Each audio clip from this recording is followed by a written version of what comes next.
काटू माल होता है ना, इसकी इतनी ज़्यादा ग्रोथ नहीं होती।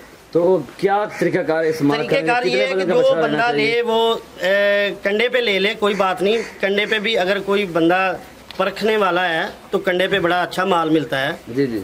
और अगर आपका इतना तजर्बा हो गया कि आप बगैर कंडे पे जानवर को आइडिया लगा सकते हैं कि ये इतने का है, तो सबसे बेस्ट वही है, क्योंकि जो जानवर अच्छा होता है वो कंडे पे कम ही सेल होता है। और जो जानवर आप लेके आए हो, अगर 180 केजी का ले लिया, 190 केजी का ले लिया, आगे आपके बंदों से मिसमैनेजमेंट होगी, उन्होंने उतना वजन अगेन नहीं किया, तो आपका बिलफर्ज 30 से 40 केजी फी जानवर ने वेट अगेन किया 90 दिन में जी, तो वो बन गया 220। ठीक है। और 220 का जानवर जो स्लाटिंग पे देने के लिए आपको बड़ी मेहनत करना पड़ती है। ठीक है। क्योंकि वो नहीं लेते जानवर, वही लेते हैं जो पीछे से गोल हो और वो उसकी जो ग्रोथ अच्छी हुई हो, और वो 250 से ऊपर होगा तो ही फायदेमंद है।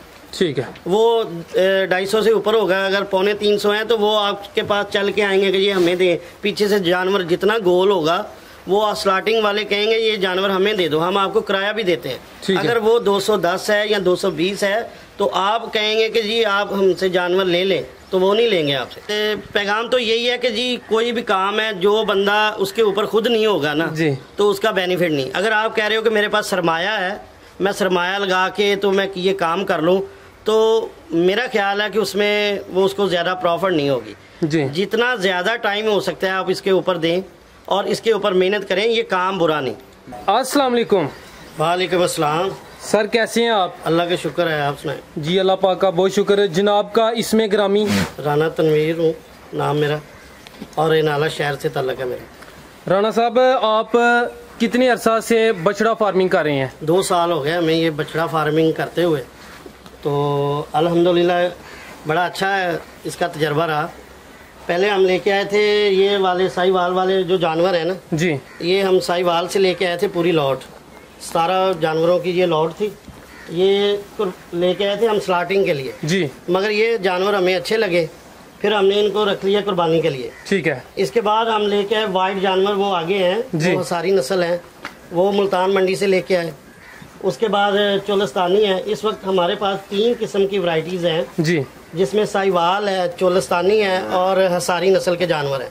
इसके बाद मैंने किया था स्लाटिंग का काम भी, जो आप कंडे पे लेते हो, मुल्तान से लेते हो पर केजी, वो भी लिया था, मगर उसका कोई तजर्बा अच्छा नहीं रहा मेरा जी। उसमें जितनी उसकी ग्रोथ होनी चाहिए थी वो नहीं हो सकी। 700 ग्राम भी नहीं हो सकी, वो 500 ग्राम हुई, और वो 500 ग्राम में जो हमारे अखराजात थे वो पूरे नहीं हो सके। अच्छा। मगर ये है कि अल्हम्दुलिल्लाह, मगर वो जितने पैसे हमने खर्च किए थे वो हमारे रिकवर हो गए। जितने के हमने जानवर लिए थे वो अल्हम्दुलिल्लाह उससे कुछ ज़्यादा ही सेल हो गए, यानी कि ज़्यादा प्रॉफिट नहीं हो सकी, कम प्रॉफिट हुई। मगर इसमें यह है कि हमें बहुत कुछ सीखने को मिला जी। जो हमारी गलतियाँ थी, कोताहियाँ थी, उससे हमें ये पता चला कि आइंदा जो जानवर लेके आने हैं हमें इसमें किन किन बातों का ख्याल रखना चाहिए जी जी। सबसे पहले कि कोई भी जानवर लेके आएँ आप उनकी मुकम्मल वैक्सीनेशन करवाएं, उसकी डिवॉर्मिंग करवाएं, उसको अगर उस टाइम के हिसाब से कोई मुंह खोर की बीमारी है या कोई और मसला है तो उस हिसाब से अपने वो डॉक्टर से रब्ता करें, उसको कहें कि उनको चेक करें क्या मसला है। और हर 10 दिन बाद अगर आप स्लाटिंग का काम करते हैं तो हर 10 दिन बाद आपको अपने वेट करना चाहिए जानवरों का। अगर कुछ जानवर वेट अगेन नहीं कर रहे तो क्यों नहीं कर रहे, उनको चेक करवाना चाहिए कि आखिर इनमें क्या मसला है। अगर वो ग्रोथ नहीं कर रहे तो उनको एक साइड पे निकाल दें और उनको सेल कर दें, ताकि आपको जो आगे 90 दिन का प्रोसीजर है उसमें आपको ज़्यादा लॉस ना हो जी जी। उसको अपने टाइम से ही निकाल दें और कोशिश करें कि जो आपने स्लाटिंग के लिए लेने हैं जानवर वो 200 प्लस हो, यानी कि 210 हो, 220 हो। अगर आपकी मैनेजमेंट में कोई मिसमैनेजमेंट हो जाती है, आपके वर्कर उनको प्रॉपर खुराक नहीं डालते, तो उसमें ये होगा कि आपके जो जानवर हैं वो कम से कम इस काबिल हो जाएंगे कि वो स्लाटिंग पे निकल सकते हैं जी जी। अगर आप ज़्यादा कम वज़न के लेंगे 160-170 kg के, तो वो मेरा ख्याल है कि वो बहुत मुश्किल से ग्रोथ करते हैं, क्योंकि आपने जो इसके ऊपर 150 से 200 रुपये पर डे खर्चा कर रहे हैं, उसका अगर आपको रिटर्न कुछ नहीं मिल रहा और बंदों का अखराजात आपके ऊपर डल रहे हैं, तो मेरा तो ख्याल नहीं कि फिर आप ये काम करें कि आपको यही चाहिए कि आप अपने जानवरों का ख्याल रखें और इसमें आपको इनकम भी आनी चाहिए जी। इसके अलावा ये माशाल्लाह मेरे पास कुर्बानी के जानवर हैं। इस वक्त मेरे पास 20 जानवर जो हैं वो साहिवाल नस्ल के हैं जी। 10 जानवर जो हैं वो चोलस्तानी हैं जी। 10 जानवर जो हैं वो हिसारी नस्ल के हैं मेरे पास, और इसके अलावा भी छोटे जानवर भी हैं। और इनका वेट जो है वो 13 मन से ऊपर है, 13 मन 14 मन के करीब है एक जानवर का, ठीक है जी। और इसका जो वाइट वाले जानवर हैं जो हसारी हैं उनका वज़न थोड़ा सा कम है मगर वो खूबसूरत ज़्यादा है। और इनका जो रेट हमने निकाला है वो 150 से लेके 250 यानी कि 1.5 लाख से लेके 2.5 लाख रुपए तक जी। वो कोई भी बंदा आके विज़िट कर सकता है, देख सकता है हमारे फार्म पे। अगर वो कहे कि हमें ये जानवर पसंद है और हमें होम डिलीवरी चाहिए तो वो भी पॉसिबिलिटी है, वो भी आपको मिल सकते हैं। आप इधर अपने जानवर को टैग लगा सकते हैं, तस्वीरें वगैरह बना सकते हैं और जानवर को खड़ा करके आप उसको कह सकते हैं कि हमें जी ईद से एक दिन पहले चाहिए। काटू माल होता है ना, इसकी इतनी ज़्यादा ग्रोथ नहीं होती। तो क्या तरीकाकार तरीकाकार ये है कि जो बंदा ले वो कंडे पे ले ले, कोई बात नहीं। कंडे पे भी अगर कोई बंदा परखने वाला है तो कंडे पे बड़ा अच्छा माल मिलता है जी जी। और अगर आपका इतना तजर्बा हो गया कि आप बगैर कंडे पे जानवर को आइडिया लगा सकते हैं कि ये इतने का है तो सबसे बेस्ट वही है, क्योंकि जो जानवर अच्छा होता है वो कंडे पे कम ही सेल होता है। तो आप जो बछड़े आए, जो आपके बछड़े थे पहले जी जी, जो आप बता रहे थे जो 17 सेल भी मैंने किए हैं जी जी, उन बछड़ों ने ग्रोथ नहीं की। उसने ग्रोथ की है मगर उस हिसाब से नहीं की जितनी हम चाह रहे थे। तो गलती आपसे आपसे गलती कहाँ से? ये हो गया कि हमने कम वेट के जानवर लिए, वो अपनी ग्रोथ नहीं कर सके। अगर हम 200 प्लस जानवर लेते तो वो ग्रोथ करते। 200 प्लस मतलब यानी कि 210, 220, 10 से ऊपर हो, 10 से 20 के दरमियान हो, वो 12 हो जाए, 14 हो जाए, 20 हो जाए, इसका कोई इशू नहीं। मगर आप जितना छोटा जानवर लेंगे वो ग्रोथ नहीं करेगा। जितना बड़ा जानवर लेंगे, चाहे वो कुर्बानी का हो चाहे वो स्लाटिंग के लिए हो, जितना बड़ा जानवर लेंगे उतना ज़्यादा प्रॉफिट होगा, क्योंकि उसका जो ईद का जैसे जानवर है उसका स्ट्रक्चर पूरा बना होता है। बड़ा जानवर उसने जैसे खाना है उसकी लगना है, ग्रोथ होनी है उसकी। वो 1000 ग्राम भी बढ़ता है, 1200 ग्राम भी बढ़ता है, 1400 ग्राम भी बढ़ता है, 1700 ग्राम तक भी पर डे बड़े जानवर का वेट बढ़ता है अगर तो आपकी मैनेजमेंट अच्छी है, ठीक है ना जी। इसके अलावा हमने इन बछड़ों को घी भी दिया है सर्दियों में, अब इनको सरसों का तेल भी दिया है और अल्हम्दुलिल्लाह हमने इनको बड़े अच्छे तरीके से पाला है। इनकी कलर बड़े यानी कि ज़बरदस्त है, इनकी जो कलर बड़े ज़बरदस्त हैं, इनकी जो ग्रोथ है वो बड़ी ज़बरदस्त है और अल्हम्दुलिल्लाह मैं इन जानवरों से मुतमईन हूँ। ठीक है, माशाल्लाह। अच्छा राणा साहब, ये बताएं, आपने जिक्र किया कुछ जानवर आपने पहले सेल किए, जी जी, वो बताएं कि वो जानवर कितने के लेकर आए, उन पर कितना खर्चा आया और उसमें कोई प्रॉफिट या लॉस? मैं जो वेट के हिसाब से लेके आया था ना मुल्तान मंडी से, वो मुझे 40,000 रुपये पर बछड़ा मिला जी, और उसका जो एवरेज वेट था वो तकरीबन 190 kg था। ठीक है, उसमें सारे उसके अखराजात, ट्रांसपोर्टेशन के अखराजात जी, और जो मेरे साथ दोस्त सहबाब गए थे उनका खाना पीना, ये सब चीज़ें उसमें ऐड हैं जी। और उस पे फी बछड़े पे जो हमारी कास्ट आई थी वो 12,000 रुपये 3 मंथ की थी। 3 मंथ यानी कि 52,000 में पड़ गया। 52,000 में पड़ गया, मगर वो जानवरों ने ना अपना वेट अगेन नहीं उसी हिसाब से किया जी।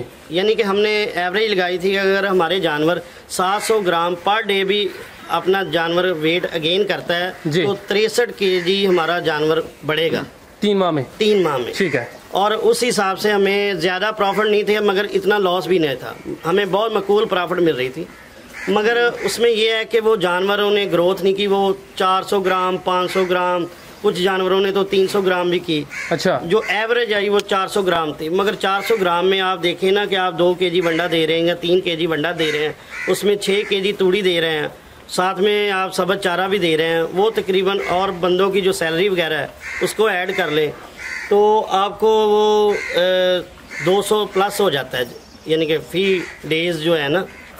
तो इसमें हमें बचे हैं मगर वो इतने नहीं, जैसे वो कहते हैं ना कि 10,000 हमें फी जानवर बच गया, 20,000 बच गया। इसमें हमें हमारे जानवरों के पैसे हमें पूरे हुए हैं मगर थोड़ा बहुत प्रॉफिट हुई है, यानी कि वो कह लें कि आपको 2-3 हज़ार रुपये फी बछड़ा, मगर इसमें आपको बहुत कुछ सीखने को मिला है। यानी कि आप नए बंदे जब आते हैं उनको ये पता ही नहीं चलता दिखाने को, तो वो बहुत कुछ दिखाते हैं और कहने वाले बहुत कुछ कहते हैं। यूट्यूब पे बहुत सारे लोग कहते हैं कि जी ये हो गया, मगर असल जो आप थ्योरी पे आते हो ना, आप प्रैक्टिकली करते हो तो तभी आपको पता चलता है कि जानवर की ग्रोथ क्या है और इसमें लॉस क्या है। तो बंदा जब तक खुद तजर्बा नहीं ना करता उसको पता नहीं चलता कि क्या होगा। ठीक है राणा साहब, माशाल्लाह आपने बड़ी अच्छी बातें की हैं। आपका कहने का मकसद ये है जो बछड़ा लेना है वो कम से कम 200 केजी से प्लस हो, 220 केजी, 210 केजी से प्लस और 220 के दरमियान हो। ठीक है। उसमें ये है कि जो स्लाटिंग हाउस वाले हैं वो कहते हैं कि 300 केजी वेट होना चाहिए, 300 मैक्सिमम। मिनिमम कितना? और मिनिमम जो होता है वो 250 केजी। ठीक है। और जो जानवर आप लेके आए हो अगर 180 केजी का ले लिया, 190 केजी का ले लिया, आगे आपके बंदों से मिसमैनेजमेंट होगी, उन्होंने उतना वजन अगेन नहीं किया जी, तो आपका बिलफर्ज 30 से 40 केजी फी जानवर ने वेट अगेन किया 90 दिन में जी, तो वो बन गया 220। ठीक है। और 220 का जानवर जो स्टार्टिंग पे देने के लिए आपको बड़ी मेहनत करना पड़ती है। ठीक है। क्योंकि वो नहीं लेते जानवर, वही लेते हैं जो पीछे से गोल हो और वो उसकी जो ग्रोथ अच्छी हुई हो और वो 250 से ऊपर होगा तो ही फायदेमंद है। ठीक है। वो 250 से ऊपर होगा, अगर 250 है तो वो आपके पास चल के आएंगे कि ये हमें दें। पीछे से जानवर जितना गोल होगा वो स्टार्टिंग वाले कहेंगे ये जानवर हमें दे दो, हम आपको किराया भी देते हैं। अगर वो 210 है या 220 है तो आप कहेंगे कि जी आप हमसे जानवर ले लें, तो वो नहीं लेंगे आपसे। ठीक है। तो सर माशाल्लाह आपका काफ़ी तजर्बा हो गया है, तो दोस्तों को ये भी बताएं अगर उन्होंने फैटनिंग का बिजनेस करना है तो जो अच्छा बछड़ा है उसकी कोई चंद एक निशानियां उनको कैसे पता चलेगा ये बछड़ा कल को फायदा देगा, ये ग्रोथ करेगा? सबसे पहले उसकी जी जानवर की आपको स्किन देखनी चाहिए। अगर टाइट स्किन है तो वो जानवर नहीं लेना चाहिए। उसकी नाफ झालर वो अच्छी होनी चाहिए, जितनी खुली होगी उतना जानवर ग्रोथ ज़्यादा करेगा। जो टाइट स्किन होती है ना वो इतनी ग्रोथ नहीं करता।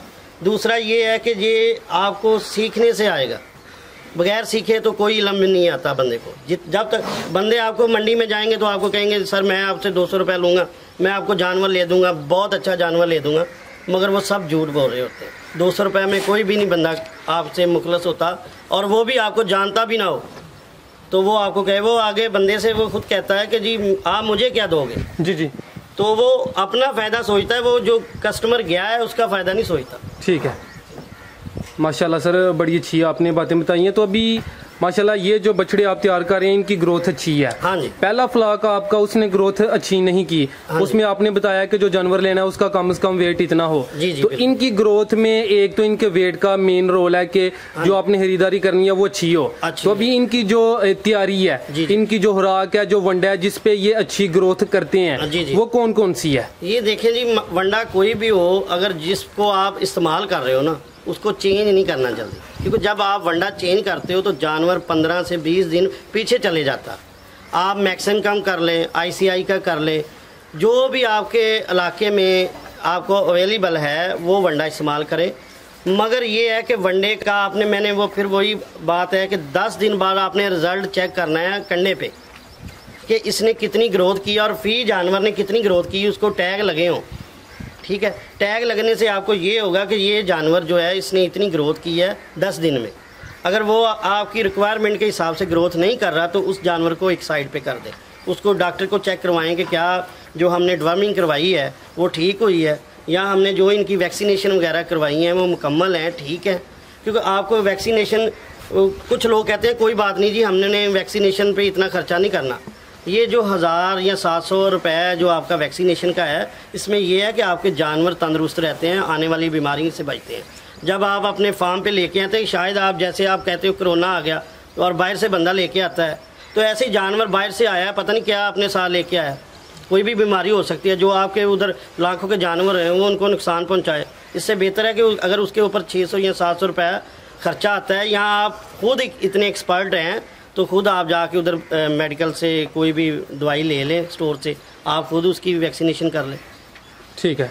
तो सर इनकी तैयारी में वंडा आपने जिक्र किया कि चेंज नहीं करना, ये अच्छा स्टेप है। यानी कि कोई भी वंडा है उसको चेंज नहीं करना, यानी कि प्रॉपर जो आप वंडा चला रहे हो ना, क्योंकि कंपनी वाले जो लोग हैं ना वो आपके पास आते हैं जी, ये हमारा ब्रांड है, ये बहुत अच्छा है, ये ले लें, ये ले लें।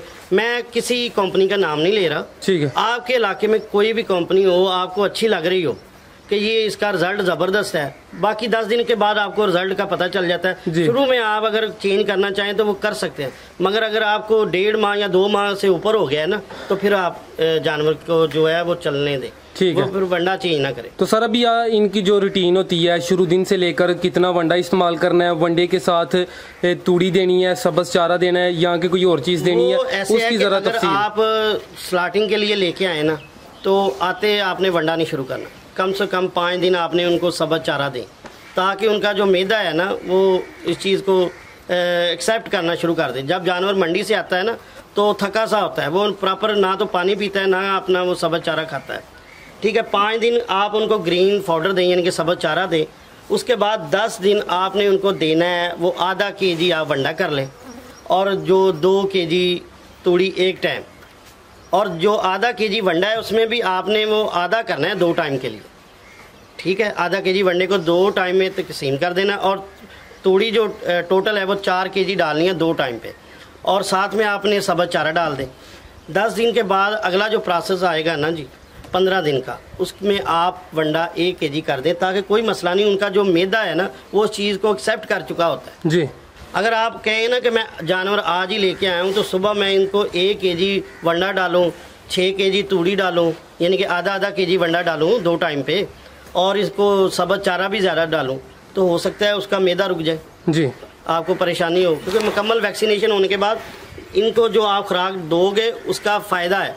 अगर आपने डिवर्मिंग नहीं करवाई, आप वंडा ज़्यादा दे रहे हो तो उसका कोई फ़ायदा नहीं। ठीक है, अगर आपकी डिवर्मिंग है, आप सूखा भी दे रहे हो तो उसकी ग्रोथ है।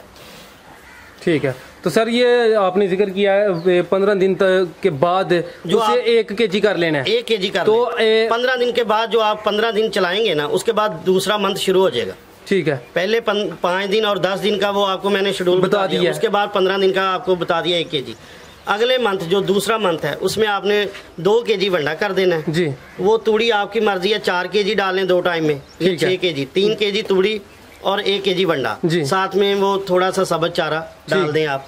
पानी इनको ज़्यादा पिलाना है। ठीक है, ऐसे ही दूसरे मंथ के बाद तीसरे मंथ जब इन्होंने ग्रोथ ज़्यादा करनी होती है, उस वक्त आप 2 kg से लेके 3 kg के दरमियान, जिधर आप बेहतर समझते हो, अगर 3 kg डालें तो जारी बात है जितना आप खिलाओगे ना उतना ही आपको वो बेनिफिट देगा।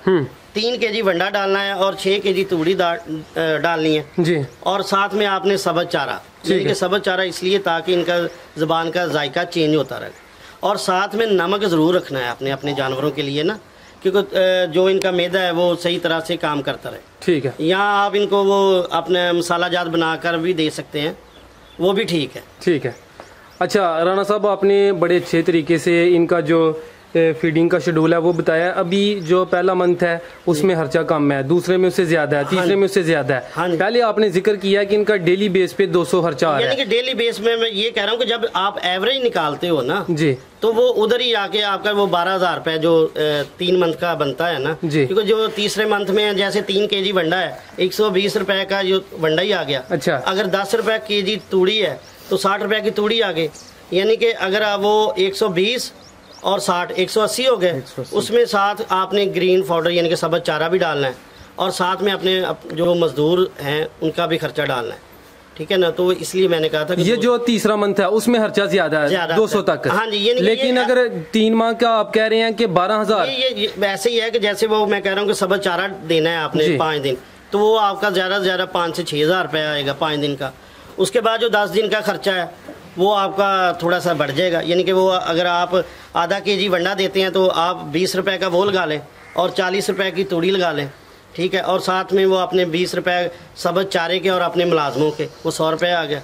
3 मंथ का टोटल कितना खर्चा? 12,000 रुपए, यानी 1 मंथ का 4,000। 12 से लेके ये अगर इनके 700 रुपए है इनकी वैक्सीनेशन का जी, जानवर की जो वो आपने उसके ऊपर ऐड कर देनी 12,700 बन गया। ठीक है, यानी 1 मंथ का तकरीबन 4-4,500 इन पे खर्चा है और डेली का तकरीबन 150 एवरेज। ठीक है, माशाल्लाह सर आपने बड़ी कीमती बातें की हैं। अभी आपने पहले इनका रेट तो बता दिया जो कुर्बानी पे लगते हैं। इनका कम से कम कितना वजन है और ज्यादा से ज्यादा कितना वजन है? इस वक्त ये जो लॉट है ना जी 22 जानवरों की जी, इनका एवरेज वेट है 10 मन से ऊपर। अच्छा, सभी जानवरों का। ठीक है, और इसमें कुछ बछड़े ऐसे हैं कोई जो 13 मन के भी हैं, अच्छा 12 मन के भी हैं, और 9.5 से 10 के मन का जो एवरेज वेट है ना 22 जानवरों का, ठीक है, वो है। ठीक है, और इनका मैंने ये आपको बता दिया है कि 150 से लेके 250 तक ठीक है इनका रेट है। आगे वो वाइट वाले जानवर हैं वो हसारी हैं, वो दोंदे हैं, सभी वो खूबसूरती के हिसाब से हैं। उससे आगे चले जाएं वो चोलस्तानी भी है हमारे पास जी। तो जो भी बछड़ा लेना चाहे वो कोई बात नहीं, वो हमसे रब्ता कर सकता है। जनाब का रब्ता नंबर मेरे भाई आपको आप मेरा नंबर दे देंगे जी, वो आप देख लें। मैं सर स्क्रीन पे चला दूंगा। तो जो दोस्त ये वीडियो देख रहे हैं उनके लिए कोई मैसेज, कोई पैगाम जो ये काम करना चाहते हैं, शॉर्टकट कोई पैगाम तो यही है कि जी कोई भी काम है जो बंदा उसके ऊपर खुद नहीं होगा ना जी, तो उसका बेनिफिट नहीं। अगर आप कह रहे हो कि मेरे पास सरमाया है, मैं सरमाया लगा के तो मैं ये काम कर लूँ, तो मेरा ख्याल है कि उसमें वो उसको ज़्यादा प्रॉफिट नहीं होगी जी। जितना ज़्यादा टाइम हो सकता है आप इसके ऊपर दें और इसके ऊपर मेहनत करें, ये काम बुरा नहीं, ये सबसे अच्छा काम है। हमारे मुल्क में देखें दूध कितना इस्तेमाल होता है, गोश्त कितना इस्तेमाल होता है, इसके बावजूद जानवर पूरे नहीं हो रहे होते और आप एक्सपोर्ट भी करते हैं। ये मेरे तो ख्याल से ये बहुत अच्छा बिजनेस है। ठीक है, ये है कि जितना जितना तजर्बा आएगा ना आपको उतना ही ज़्यादा आपको बेनिफिट मिलेगा। ठीक है राना साहब, बहुत शुक्रिया, आपने अपना कीमती वक्त दिया, बड़ी अच्छी और कीमती गुफ्तगू की। अल्लाह पाक आपके कारोबार में भी मज़ीद इजाफा अता फरमाए। अल्लाह हाफिज़।